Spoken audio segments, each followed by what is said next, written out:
What's up, guys? It's Scotty here with Flat Trak Flashback, and what a day it was at Winter Throwdown. We started things off with the king of the Throwdown today. I'm joined after the race by Kyle Snyder and Kolby Carlile. Boys, what a day of racing we had. Kyle, you actually got to ride the track a little bit today. Tell us what you sort of experienced as a rider when you were turning laps there and practicing qualifying today. Yeah, I mean, obviously, like the camera showed, it was consistency was the biggest thing to just go through with today. It was starts were everything. The track was actually very hooked up. Once the thing took rubber, from what I recall, the last 3 years, it was just as fast as it has been. I think we saw the racing. We still saw the cream rise to the top. At the end of the day, everybody was on the same racetrack. It did have some character. It developed a couple holes. We saw that massive hole that played a huge part in the racing all night long in turn one, and there was actually one going down the back straightaway that really did upset the chassis, caused some problems for some riders. And at the end of the day, the racing was still spectacular. I feel like, given the rain they had earlier in the week, and at the end of the day, this is an amateur flat track series. Corey has to think about all riders, all situations, and I still think we had a great racetrack all night. Colby, you got to call all the action from the Fans Choice production truck, the voice of the Corey Texter Flat Track Series. What are your thoughts after this first day of racing? Yeah, it was super exciting. Just the whole journey from the beginning of the day, seeing how soft the track was in the morning when we walked it to them drying it out, and then when practice came, how hard it was. But still, some spots had some soil that was able to decompose a little bit and cause those holes going into turn one that really did make a challenge for those guys. And then the berm going into turn one, that really presented a lot of challenges because there was people stuffing each other up the inside, and some people were able to make it work, and then other guys like Braden Fanders that ended up ending their night. So yeah, it was a great day all in all in racing, and just I was super excited and grateful that I was able to call the shots today, and I really had a good time with that. You mentioned Braden Fanders. I mean, this kid last year had a phenomenal winter throwdown, all things considered. He was the only rider to make the dash for cash in all four main events. He comes out today and pulls, I would say, the upset of the day, beating Briar Bauman, beating the defending king of the throwdown. Anybody else that put together a strong performance, a surprise performance, or just a noteworthy performance for you guys? For me was Damon Ream. I mean, he there was a lot of upsets today, but I felt like he was probably the standout rider of the evening. He made a mistake there that cost him dearly. I would have liked him to kept that thing on two wheels. I feel like he could have really challenged the upper five or six guys in it, but racing happens. But I was Damon really impressed me all night. Yeah, I think Billy Ross did a good job, kind of an underrated rider under the radar as well. Definitely not like a name that you would always think of going to these Grand Nationals, but he was able to put in a really good run. And Ted Coase, he's got a lot of focus coming into this year, and it just seems like it's it almost seems like it's about 10 years ago when he was really in his prime racing against Henry Wiles and stuff at the Springfield short track. So that's super exciting going in and qualified second. He was the only guy that qualified that high up that was able to maintain that kind of position throughout the entire day. So kudos to him. And of course, once again, back to back years, Trent Lowe gets to be right in the drama. He and Dan Bromley had quite a spicy matchup.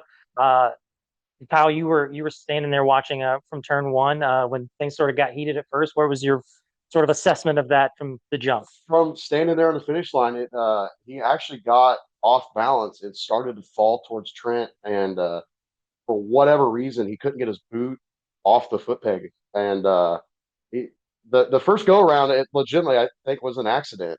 From what I heard from both parties, things got chirpy on the back straightaway, and Dan took it, I guess, personally. But Trent was the show for most of the night.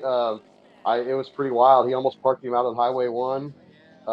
Trent wasn't turning until Dan was over the banking. So I mean, it was cool. It was good. Fans were fired up. I was fired up. Colby was fired up. Hey man, that's what we're here for.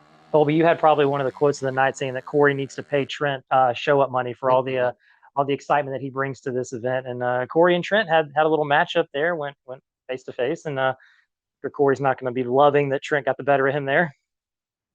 Yeah, I was curious how that was going to play out. I was wondering if Trent was going to be willing to throw it on Corey with him having spent so much time with him over the off season, but it was interesting and cool to see Corey be able to make such a run throughout the day. You know, missing practices both sessions and then coming out and qualifying third and then sixth. Very impressive for someone that hasn't been on the bike long and coming off of that injury last year, getting that ACL fixed, I believe it was, and just cool. It's a good feeling to be running the event, but also being able to take part in it. And knowing that the event ran so smoothly without him being so hands-on, with Shayna being such a pivotal role within the organization there. So that kudos to him. And yeah, like I said, Trent should get some show up money just because he is always bringing some spice. Trent, Chad Coast, Billy Ross, Cody Kopp, the final four on the night that ended up seeing Chad Coast and Cody Kopp face off in the finals. Probably would not have predicted that matchup when we were looking at the bracket earlier on. But as the night progressed, Cody was unbeaten going into the finals, and he and Chad split the first two races, which came down to a winner take all third race. Boys, how'd you see that? I honestly, I that wasn't how I expected to go. I really thought Chad was going to kind of work him over. Like Kolby was saying, I think we've seen probably the stoutest and most mature Chad Coast I've ever seen. I've been around Chad a long time, and this is the best version of Chad. I'm excited for this kid. And I say kid, this man. I'm excited for him. He ended up second on the night, but I feel like he gained the most out of this out of anyone. And then Cody Kopp ends up victorious in that final race, takes the king of the throwdown. We actually got to catch up with him for a little bit after the race. All right, yeah. So no, I just wanted to come down here to Throwdown. Even when we decided we were going road racing, I mean, it's the biggest amateur race in the world. I feel like for flat track, right? And it's honestly one of the best run programs, and just a good time. So I had to come down close to here now, living in Florida. So come up and see what we could do on a flat track bike. Still, we were able to get the win tonight. Came through the bracket. I almost had a perfect night going, and then Chad got me in the first one there, or whatever, or first or second of the three. And yeah, no, we had some good battles. I mean, Billy Ross been riding so good this offseason. Chad Coast, dude, he's putting in a full bore effort. He's going to be one to be reckoned with this year in the singles class with first impressions. And everybody we came through, Braden Fanders, I mean, nobody got to see that kid's potential yet, and he's going to be good. And I mean, we started out with Chase Sadoff. There's not much better than that currently in the class, So it was a good night, and I'm just excited to watch the singles class next year from the sidelines. It's going to be a barn burner, and you'll catch me at Daytona watching for sure. All right, Kolby, I'll start with you. Final thoughts on the night? Yeah, it's fun, with a track that typically isn't super racy. It all funnels down really to one line, and the whole shot is pretty much the determining factor. There was still the one variable, and that is the holes in the track.